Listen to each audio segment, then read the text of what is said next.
વિદ્યાર્થી મિત્રો, મારી યુટ્યુબ ચેનલમાં તમારું હાર્દિક સ્વાગત છે। આજે આપણે ધોરણ 12માં પ્રકરણ 4 ભાગીદારીના પુનર્ગઠનની અંદર છેલ્લો વિડીયો જોઈશું। આ સાથે પ્રકરણ 4 પૂરું થશે। નેક્સ્ટ વિડીયોની અંદર ભાગીદારીના પ્રવેશ વિશે આપણે ચર્ચા કરશું। તો મિત્રો, આ છેલ્લા વિડીયોની અંદર થિયરીનો સમાવેશ કરવામાં આવેલ છે। તો પરીક્ષાની દ્રષ્ટિએ કયા કયા થિયરિકલ પ્રશ્નો એક વાક્યમાં અથવા તો વિકલ્પમાં અથવા તો ખાલી જગ્યા તરીકે પૂછાય છે, તેવા પ્રશ્નો મેં આ વિડીયોની અંદર લઈને તમને સમજાવું છું। પહેલો પ્રશ્ન છે કે ભાગીદારોમાં ફેરફાર થવાના કારણો જણાવો। ભાગીદારીના નફા નુકસાનમાં છે એ ફેરફાર શા માટે થાય છે? તો કારણ નંબર 1 કે નફા નુકસાન વહેંચણીના પ્રમાણમાં ફેરફાર કરવામાં આવે ત્યારે। ભાગીદારીમાં ક્યારે ફેરફાર થાય કે નફા નુકસાનનું પ્રમાણ બદલવામાં હોય, 4:5 હોય, 6:7 અથવા બીજું કરવાનું હોય ત્યારે ભાગીદારીમાં ફેરફાર કરવો શક્ય બને છે। જ્યારે નવા ભાગીદારને પ્રવેશ થાય ત્યારે, નવો ભાગીદાર પ્રવેશ થાય ત્યારે જૂના ભાગીદારોને પોતાનો ભાગ આપવો પડે છે, જેથી ભાગીદારી પ્રમાણમાં ફેરફાર કરવો પડે છે। ત્રીજું, ભાગીદારની નિવૃત્તિ અથવા મૃત્યુ થાય ત્યારે ભાગીદારીમાં ફેરફાર થવાની શક્યતા છે। કોઈ ભાગીદાર મૃત્યુ થાય અથવા તો નિવૃત્ત થાય તો તેનો ભાગ જૂના ચાલુ ભાગીદારોને મળે છે, એટલે એમાં પણ ભાગીદારીમાં પ્રમાણમાં ફેરફાર થાય છે, જેથી આ 3 કારણોસર ભાગીદારીમાં ફેરફાર થવાની શક્યતા રહે છે। પ્રશ્ન નંબર 2, ભાગીદારી પેઢીનું પુનર્ગઠન એટલે શું? તો જુદા જુદા કારણોસર, દાખલા તરીકે નવો ભાગીદાર પ્રવેશ પામતો હોય અથવા તો જૂનો ભાગીદાર છે એનું મૃત્યુ કે નિવૃત્ત થતો હોય, એવા કેટલાય કારણોસર ભાગીદારીના પ્રમાણમાં શું થાય છે? ફેરફાર થાય છે, જેને ભાગીદારી પેઢીનું પુનર્ગઠન કહેવામાં આવે છે।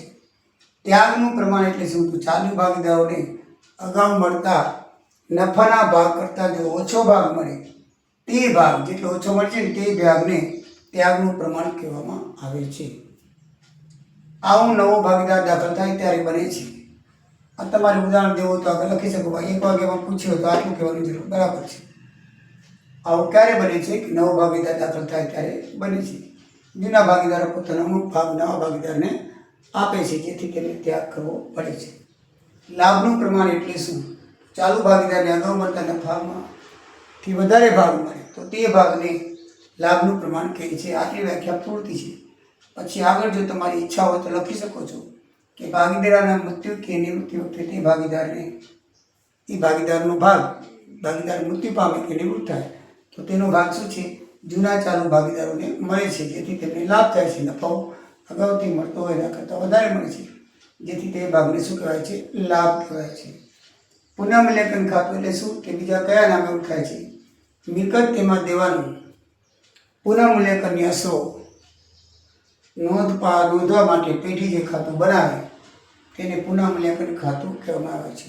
એટલે કે વધારો મિલકતોમાં કેટલો થયો, ઘટાડો કેટલો થયો, દેવામાં કેટલો વધારો થયો, ઘટાડો થયો વગેરે બાબતોની કિંમત જે ખાતામાં દર્શાવવામાં આવે તેને પુનઃમૂલ્યાંકન ખાતું કહેવામાં આવે છે।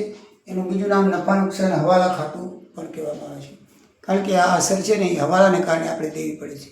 નીચે આપણને હવાલા આપેલા હોય છે અને હવાલો વાંચી આપણે મિલકત કે દેવામાં વધઘટ કરતા હોઈએ છીએ, જેથી એને નફા નુકસાન હવાલા ખાતું પણ કહેવામાં આવે છે। જો કોઈ મિલકતો કે દેવામાં ઘટાડો થાય તો પુનઃમૂલ્યાંકન ખાતાની કઈ બાજુ દર્શાવવામાં આવે? આ વસ્તુ બરાબર ધ્યાનમાં રાખજો।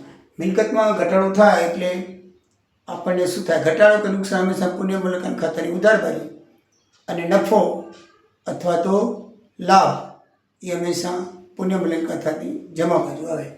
હવે જો મિલકતમાં ઘટાડો થાય તો આપણે નુકસાન થાય તો પુનઃમૂલ્યાંકન ખાતાની કઈ બાજુ આવે? ઉધાર બાજુ લખાય। પણ દેવામાં ઘટાડો થાય એટલે આપણે લાભ થાય, કારણ કે આપણે દેવાના પૈસા છે એ બહુ ઓછા દેવા પડે, એટલે આપણને શું થાય? લાભ। તો દેવામાં ઘટાડો થાય તો પુનઃમૂલ્યાંકન ખાતાની જમા બાજુ લખાય છે, ધ્યાનમાં રાખવાનું।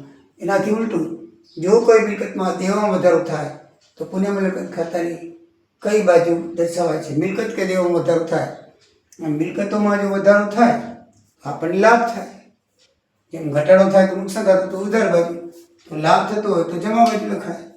કઈ બાજુ લખાય? જમા બાજુ। પણ દેવામાં વધારો થાય તો આપણને નુકસાન થાય, કારણ કે દેવું વધે, માલ ઉધાર લઈએ પછી વળીએ પાછું ઉધાર લઈએ તો દેવું વધે ને, દેવું વધે એટલે નુકસાન થાય. નુકસાન થાય એટલે કઈ બાજુ લખાય? ઉધાર બાજુ લખાય. આનાથી ઉલટું એટલે મિલકતમાં વધારો થાય તો પેલા મિલકત ખાતાની જમા બાજુ, અને જો દેવામાં વધારો થાય તો ઉધાર બાજુ લખાય છે. એકત્રિત થયેલો નફો, અનામત કે અનામત ભંડોળો ભાગીદારીના કયા પ્રમાણના આધારે કયા ખાતામાં જમા કરવામાં આવે છે?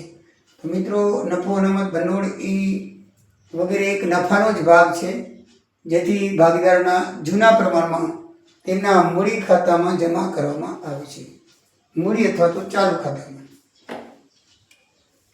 મૂડી અથવા તો ચાલુ ખાતામાં જમા કરવામાં આવે છે. ચાલુ ખાતું આપેલું હતું. મૂડી અથવા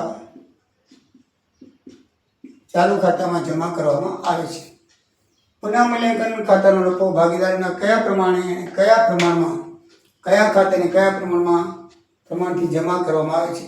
તો પુનઃમૂલ્યાંકનનો ખાતો જે નફો છે, પુનઃમૂલ્યાંકન ખાતાનો એ ભાગીદારોના મૂડી ખાતે તેમના નવા ભાગીદારીના પ્રમાણમાં જમા થાય છે.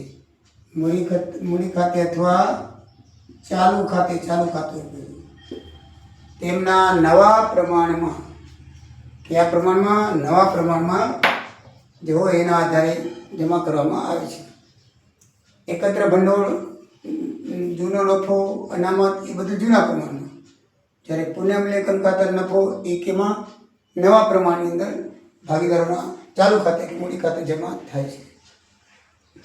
કયું ભંડોળ એવું છે જે ભાગીદારો વચ્ચે વેચવામાં આવતું નથી અને તેને દેવા તરીકે નવા પાકા સરિયામાં દર્શાવવામાં આવે છે? કારીગર નફા ભંડોળ. આ કારીગરો માટે છે. એ ભવિષ્યમાં કારીગરોને ચૂકવવું પડશે, એટલે એક જાતનું દેવું છે, માટે એની વહેંચણી થાય નહીં.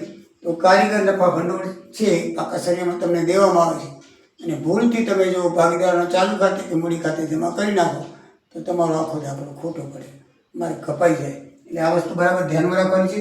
કારીગર નફા ભાગ ભંડોળ એ જો આપેલ હોય તો આ રકમ ભાગીદારો વચ્ચે વેચાતી નથી અને દેવા તરીકે ક્યાં દર્શાવવામાં આવે છે? નવા પાકા સરિયામાં મૂડી અને દેવા તરીકે દર્શાવવામાં આવે છે. આ બાબત ધ્યાનમાં રાખજો. ભાગીદારી પેઢીના રોકાણો પુનઃમૂલ્યાંકન બાદ કઈ કિંમતે પાકા સરિયામાં દર્શાવવામાં આવે છે? તો બજાર કિંમતે. હંમેશા નવા પાકા સરિયામાં પુનઃમૂલ્યાંકન વખતે બજાર કિંમતે દર્શાવવામાં આવે છે. પુનઃમૂલ્યાંકન ખાતા નફો કે ખોટ ભાગીદારોના કયા ખાતે લઈ જવામાં આવે છે? તો આ બે પ્રશ્નો એવા છે પણ થોડો ફરક છે. પુનઃમૂલ્યાંકન ખાતા નફો કે ખોટ ભાગીદારોના ચાલુ કે મૂડી ખાતે નવા પ્રમાણમાં લઈ જવામાં આવે છે. ભાગીદારોના ચાલુ કે મૂડી ખાતે નવા પ્રમાણમાં લઈ જવામાં આવે છે. તો મિત્રો, આવા પ્રશ્નો તમને ખાલી જગ્યા બનાવીને અથવા તો એક વાક્યમાં અથવા તો વૈકલ્પિક રીતે તમને પૂછી શકે છે. તો તમને આ પ્રશ્ન 12 પ્રશ્નો છે બરાબર યાદ રાખજો.